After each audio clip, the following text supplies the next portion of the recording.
can't recall much of his life before the age of 15. Too many meat-induced comas, or maybe the skooma he smoked for a while. Or perhaps the time he bedded a farmer's wife and was caught, only to wake up the next day naked in a puddle of mud with an aching head. Either way, he couldn't remember. He did, however, remember traveling all over Cyrodiil in constant search of warm meals and soft beds, which the divines rarely blessed him with, only making coin from light fingers and occasionally selling skooma. He also remembers the day when he first heard the strumming of a lute. While drinking at an inn, he watched this traveling bard. The patrons here seemed to be in a trance of sorts, brought upon by the way he performed. Women had lust and love in their eyes, and the men would cheer for more after he finished the song. It reminded him of how he used honeyed words to get things cheaper or swindle people altogether.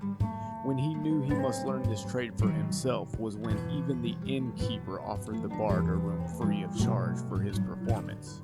So he ordered 2 mugs of mead, sat down at the bard's table, and befriended him. They traveled all over Cyrodiil for months, going from place to place, anywhere that had women, mead, and food. In this time he had learned to play and sing as well as the bard, and they would take turns playing each night. The stories the bard told of his adventures traveling, and of the Bard's College of Solitude in Skyrim that taught people how to be proper bards, filled him with intrigue. Sometimes a little mischief would land them in hot water, and though he was not one to fight, he could hold his own. Sadly, however, one major altercation with some hired thugs left his friend mortally wounded on the side of the road one night. The bard who had told him wondrous stories of far-off places, legends thought to be only wild tales, and taught him how to play and sing, was telling him now, "Take the lute and play on, my friend." Before he could utter a word, the bard was dead. He knew he couldn't sit there moping about, but it was late and he really needed a stiff drink. So he planted himself in a room at the nearest inn to think about what he was going to do next while drinking himself to sleep. During his mead-soaked slumber, he dreamt of the most bizarre things, of which he could not remember after waking with a terrible hangover. But he felt drawn to Skyrim now, of that he was certain. Be it remembering all the tales he was told of Skyrim's beauty, the luscious Nord ladies who lived there, or perhaps it was the coin to be had. He did not know for sure, but this was definitely his next destination. He gathered as much as he could for the long journey and bought passage on a ship headed for the land of the Nords.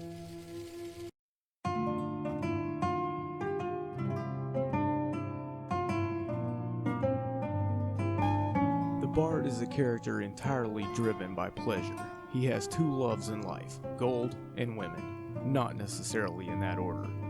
He will spend most of his time traveling from town to town, practicing his art for the citizens of Skyrim while blending in amongst them to steal their valuables and their daughters.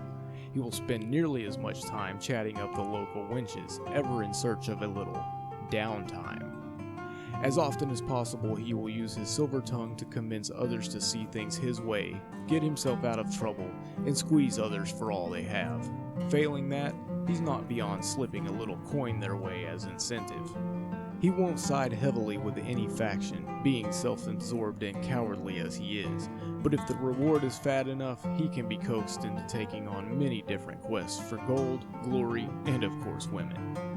You will want to at the least start the main campaign in order to obtain dragon souls and words of power, as the power of his voice is the very essence of the bard. He is, however, a coward and will not jump at any chance to place himself in danger. However, if you choose, you can of course justify completing the campaign for the sake of the songs and glory it will bring him. The same can be said of Dragonborn, Dawnguard, and the Civil War if you choose to take these on. He will generally avoid working with the Daedra, but will see an advantage to working with Clavicus Vile and Azura in order to obtain their fabled treasures for himself. Again though, if you can justify it for yourself, nearly any quest is up for grabs. As often as possible, the bard will approach combat with caution and stealth, using backstabs to kill his enemies or pickpocket to steal the clothes right off their backs and the weapons from their hands, evening the odds. When head-on combat is unavoidable, he will use skin spells to increase his armor rating and make use of Paralyze and his various shouts to control the battlefield and even the odds, picking off enemies one by one as often as possible. When you need a boost to damage output or just want to finish enemies off quickly, you will first use Dragon Aspect for the buff it provides, and then Elemental Fury to greatly increase your attack speed, turning you into a blur of slashes and stabs. The Bard is at his best in combat when he's managed to disarm or disable his enemies and is constantly on the move, bobbing and weaving in and out of enemy range.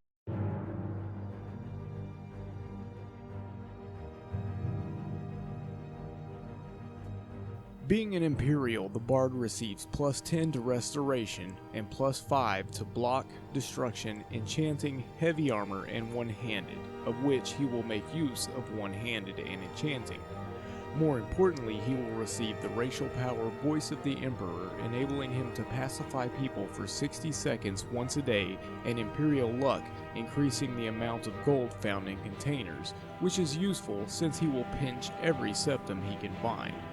For his Guardian Stone, you will take the Lover Stone at early levels, allowing you to learn all skills 15% faster, and in later levels you will take both the Lord Stone and the Lady Stone via the Ethereal Crown, granting you plus 50 to armor rating, 25% additional magic resistance, as well as 25% faster regeneration rate for both stamina and health. The Bard's stat spread will be 40% health, 40% stamina, and 20% magicka. Primary skills will be One-Handed, Speech, Enchanting, and Alteration, with Sneak, Pickpocket, and 1 point Smithing as secondary skills. For gear, the Bard will use a Silver Rapier, the Ethereal Crown, Sheogorath outfit, Shrouded Hand Wraps, Sheogorath boots, Amulet of Talos, and any ring. The Rapier and Sheogorath's outfit and boots are not normally obtainable in-game and will be added via mods, which will be linked down below as well as covered in the mods section of the video. Recommended enchantments will be Fortify Health, Fortify Alteration and Magicka Regen, Fortify Stamina Regen, Resist Magicka, and Fortify One-Handed. You will not place an enchantment on your weapon, instead leaving it as is in order to use the Elemental Fury shout when you need a damage boost. Your favorited spells will be Ebony Flesh and Paralyze. Favorited shouts will be Bend Will, Disarm, Dragon Aspect, Dragon Rend, and Elemental Fury, and you will also favorite the racial power Voice of the Emperor as well. For the Black Books, you will take the following powers: Bardic Knowledge, Secret of Stealth, Mora's Boon, Seeker of Shadows, and Lover's Insight. You will make most frequent use of Ebony Flesh, casting it on yourself when battle is unavoidable, using Paralyze and your other shouts as needed to even the odds.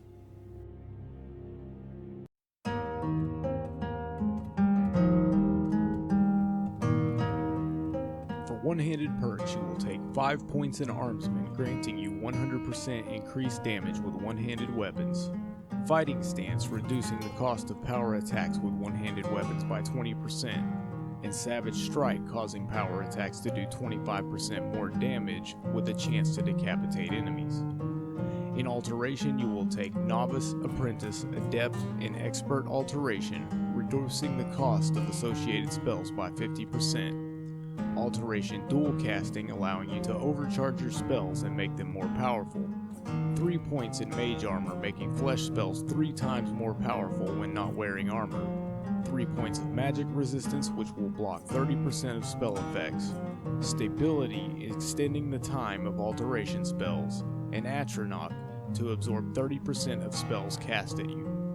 In Speech, you will take 5 points in Haggling, making buying and selling prices 30% better. Bribery, allowing you to bribe guards to ignore your crimes. Persuasion, making persuasion attempts 30% more likely to succeed. Allure, making prices with the opposite sex 10% better. Merchant, allowing you to sell any type of item to any store owner. Investor, allowing you to invest 500 gold in any store, permanently increasing the amount of gold the shopkeep has. Defense, allowing you to barter stolen goods to any shopkeep, and Master Trader, giving every shopkeeper in Skyrim an additional 1,000 gold to bargain with. In Pickpocket, you will take 5 points in Light Fingers, increasing your odds of pickpocketing an item and not getting caught by 100%. Keep in mind, however, odds will still be reduced by the item's weight and value after the perk effect is applied. Night Thief, making pickpocketing 25% easier if the target is sleeping. Extra Pockets, increasing your carry weight by 100. Cut Purse, making pickpocketing gold 50% easier. Misdirection, allowing you to pickpocket equipped items, and Perfect Touch, allowing you to pickpocket equipped clothes and armor right off the target's back. In Sneak, you will take 5 points of stealth, making you 40% harder to detect while sneaking. Backstab, making sneak attack with one-handed weapons do 6 times damage. Muffled Movement, reducing noise for armor by 50%, though you will take this primarily to reach the next perk, Lightfoot, which will allow you to step on pressure plates without triggering traps. In Enchanting, you will take 5 points in Enchanter, making enchantments 100% stronger. Insightful Enchanter, making all skill enchantments 25% stronger. Corpus Enchanter, making health, stamina, and magicka enchantments 25% stronger. And Extra Effect, allowing you to place 2 enchantments on one item. And finally, in Smithing, you will take Steel Smithing, allowing you to smith steel gear and improve it twice as much, giving you a little room to work with in regards to increasing your weapon damage.